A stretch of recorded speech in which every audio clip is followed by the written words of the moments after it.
Here on the post-game show. Here on the post-game show with Coach Jones.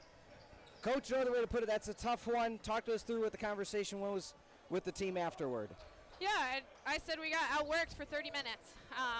I think we outworked them for about 10, and that's just not good enough to win conference games and to let them come into our own court and out-rebound us by 10. We only had 6 assists to our 15 turnovers. It just wasn't the style that we play. And I told them, this is a reality check. It doesn't get any easier here, and we have to let go of this one, learn from it pretty quickly to be able to bounce back and play the #1 team in the conference, the #2 team in the country.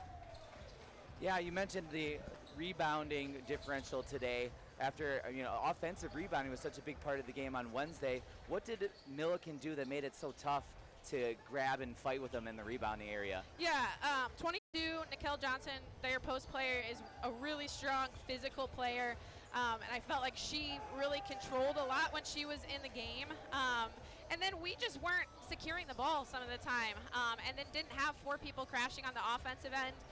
Only ended up with 9 offensive rebounds. We needed to have 4 people running in there every time. And sometimes I think we had 2 or 3, but not 4.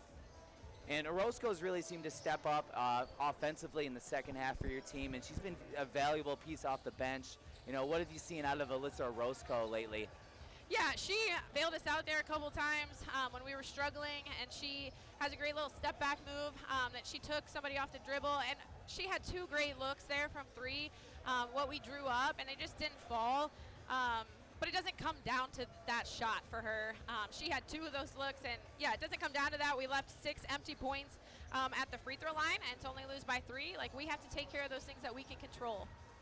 Looking ahead, Coach, again after today, heading on the road, as you mentioned, Illinois Wesleyan, Wheaton College, North Central. You're not back home for the 25th. What's it going to be like getting ready for this road trip? Yeah, we haven't been on the road in quite a while. Honestly, we haven't been in a charter bus like that on the road since December 14th, so it's been quite a while. And so we've talked about how hard it is to play on the road, and we have to be able to bounce back after a tough loss today to get refocused for what is a really, really tough road stretch there. Yeah, all right. Well, Coach, tough one today, but best of luck regrouping the team and getting ready for the road trip. Thank you. All right, thank you. Eric, let's talk through some of the things that Coach had to say again, complimentary of Orozco, but with that being